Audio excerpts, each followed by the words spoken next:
యెహోషువ 10వ అధ్యాయము.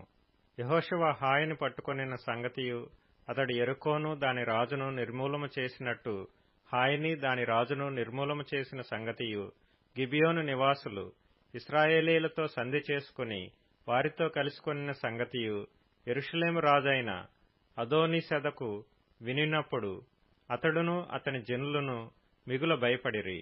ఏలయనగా గిబియోను గొప్ప పట్టణమై రాజధానులలో ఎంచబడినది. అది హాయి కంటే గొప్పది.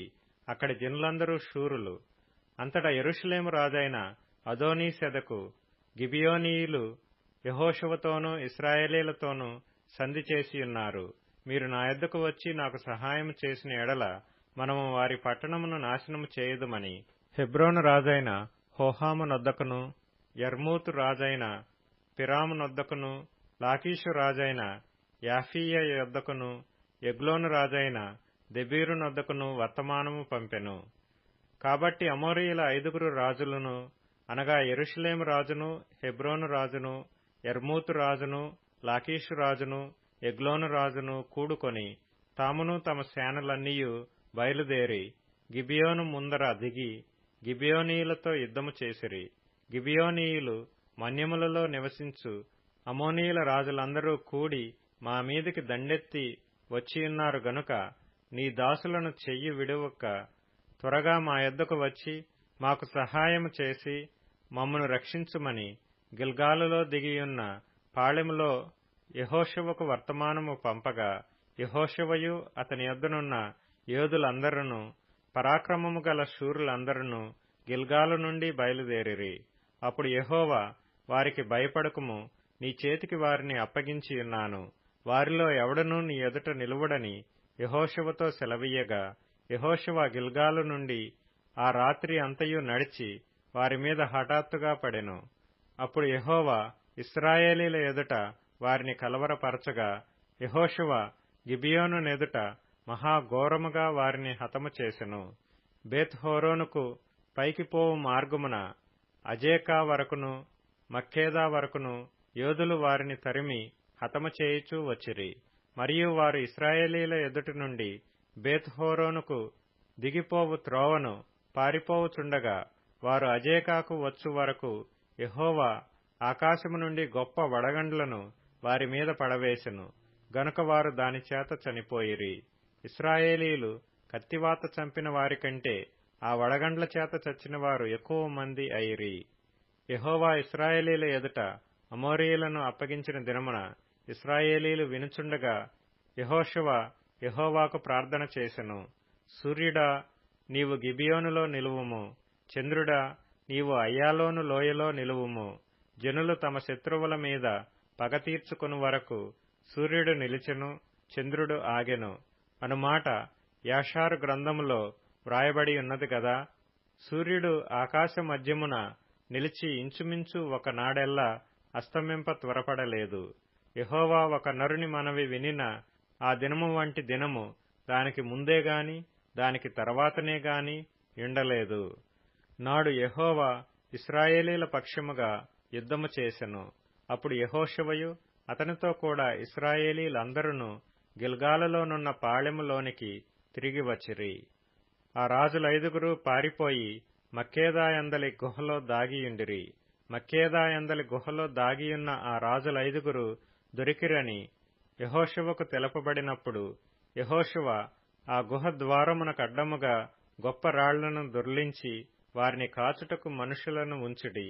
మీ దేవుడైన యెహోవా మీ శత్రువులను మీ చేతికి అప్పగించియున్నాడు గనుక వారిని తమ పట్టణములలోనికి మరలా వెళ్లనీయకుండా మీరు నిలువక వారిని తరిమి వారి వెనుకటి వారిని కొట్టివేయుడనెను.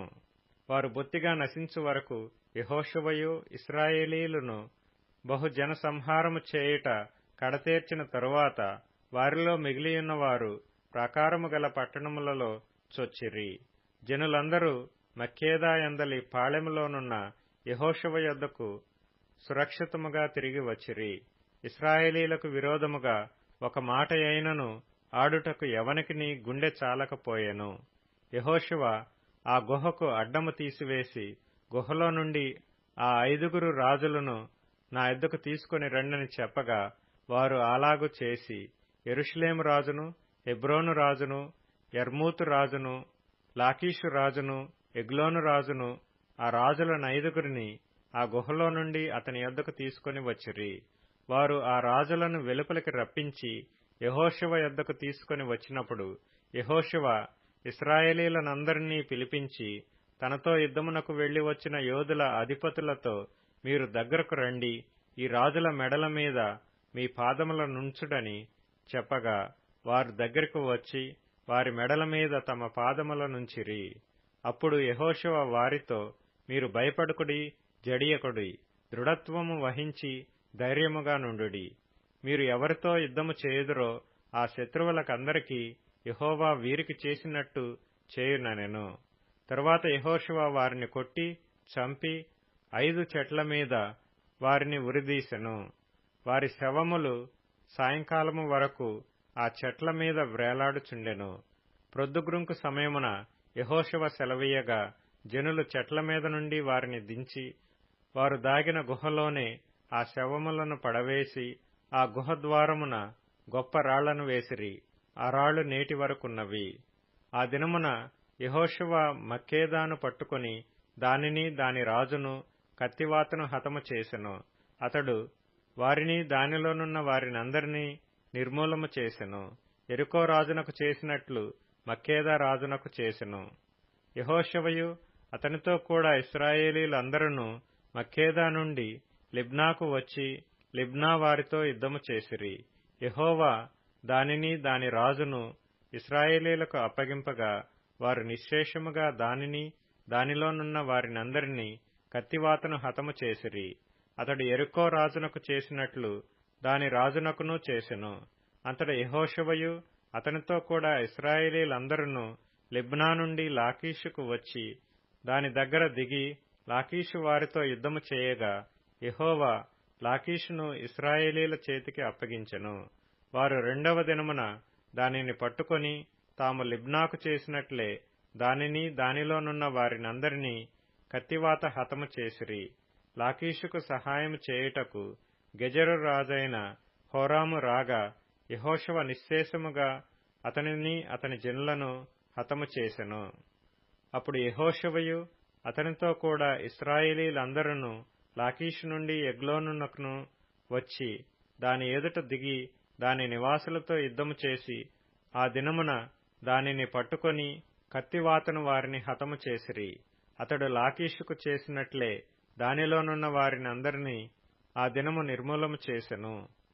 అప్పుడు యెహోషువయు అతనితో కూడా ఇశ్రాయేలీయులందరూ ఎగ్లోను నుండి హెబ్రోను మీదికి పోయి దాని జనులతో యుద్ధము చేసి దానిని పట్టుకొని దానిని దాని రాజును దాని సమస్త పురములను దానిలోనున్న వారినందరినీ కత్తివాతను హతము చేసిరి.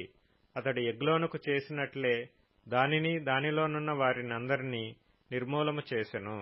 అప్పుడు యెహోషువయు అతనితో కూడా ఇశ్రాయేలీయులందరూ దెబీరు వైపు తిరిగి దాని జనులతో యుద్ధము చేసి దానిని దాని రాజును దాని సమస్త పురములను పట్టుకొని కత్తివాతను హతము చేసి దానిలోనున్న వారినందరినీ నిర్మూలము చేసిరి. అతడు హెబ్రోనుకు చేసినట్లు లిబ్నాకును దాని రాజుకును చేసినట్లు అతడు దెబీరుకును దాని రాజునకును చేసెను. అప్పుడు యెహోషువ మన్య ప్రదేశమును, దక్షిణ ప్రదేశమును, షెఫేలా ప్రదేశమును, చరియల ప్రదేశమును, వాటి రాజులనందరినీ జయించెను. ఇశ్రాయేలీయుల దేవుడైన యెహోవా ఆజ్ఞాపించినట్లు అతడి శేషమేమీయూ లేకుండా ఊపిరిగల సమస్తమును నిర్మూలము చేసెను. కాదేషు బర్నేయ మొదలుకొని గాజా వరకు, గిబియోను వరకు, గోషెను దేశమంతటినీ యెహోషువ జయించెను. ఇశ్రాయేలు దేవుడైన యెహోవా ఇశ్రాయేలీయుల పక్షముగా యుద్ధము చేయుచుండెను గనుక ఆ సమస్త రాజులనందరినీ వారి దేశములను యెహోషువ ఒక్క దెబ్బతోనే పట్టుకొనెను. తరువాత యెహోషువయు అతనితో కూడా ఇశ్రాయేలీయులందరూ గిల్గాలులోని పాళెమునకు తిరిగి వచ్చిరి.